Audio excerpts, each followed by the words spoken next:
Splat the cat. Splat and Seymour, best friends forevermore. Text by Alissa, Heyman. Splat and Seymour were best friends. They did everything together. You and me, said Splat. Me and you, Seymour said. Friends forevermore.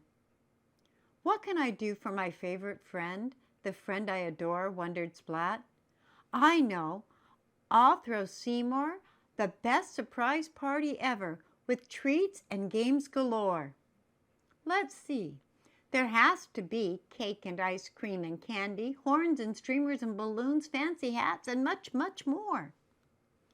The next morning, when Splat ran to call all his friends, Seymour ran too.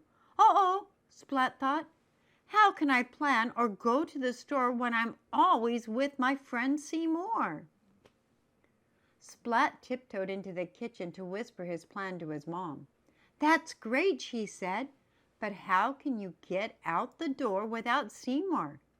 I have an idea, said Splat. Seymour, why don't you play with little sis, said Splat. Mom and I have to go to the store, and it's going to be such a bore. Seymour nodded, but he was surprised. He'd never been left at home before. At the store, Splat piled the cart with more and more. There were too many yummy ice cream flavors for him to ignore. At home, Splat told Seymour, I have to do some chores. Plank said you can visit him, and you two can play outdoors. Won't that be fun? Seymour nodded, but he was puzzled. Why would Splat want him to play with Plank? Splat and Seymour had always done everything together before. Splat went to work. He baked a cheesecake for Seymour's party. Then he baked 4 more. He cooked cheese swirl cookies, but Splat still wanted more.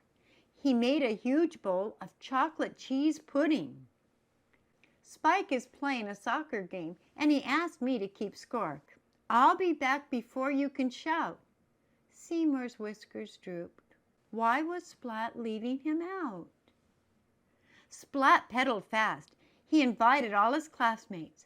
Then he invited more, even Mrs. Wimpledimple and the cat twins next door. Finally, it was party day. Splat had to get Seymour away.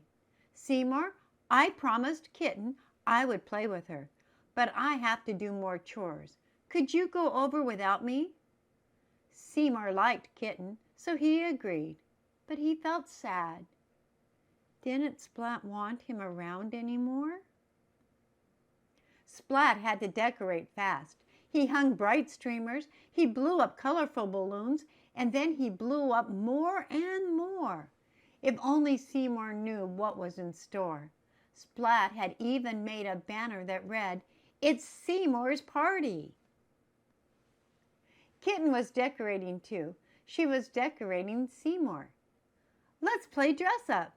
Look, here's a fancy outfit that my doll once wore. Kitten held out a mirror, and Seymour jumped in surprise. As great as the outfit is, it's not my style, he said. I'm sorry that was such a bore. I found just the thing, said Kitten. It's a fairy dress and a sparkling wand. You can be a fairy princess to adore. No more, no more, yelled Seymour. Splat, I'm coming home, even if you don't love me anymore. Seymour came in the door. His tail and whiskers sagged. He had never felt so alone before. Surprise! Everybody yelled. Splat yelled the loudest. Seymour's eyes opened wide at the uproar. A party just for me? That's why you kept me away. Hooray! Seymour ate ice cream and cake and candy and popcorn and cheese galore. He opened presents. He ate some more. Best of all, he was with Splat again. Oh, Splat, squeaked Seymour. This was the best party ever. You and me, said Splat. Me and you, Seymour said. Friends forevermore. The end.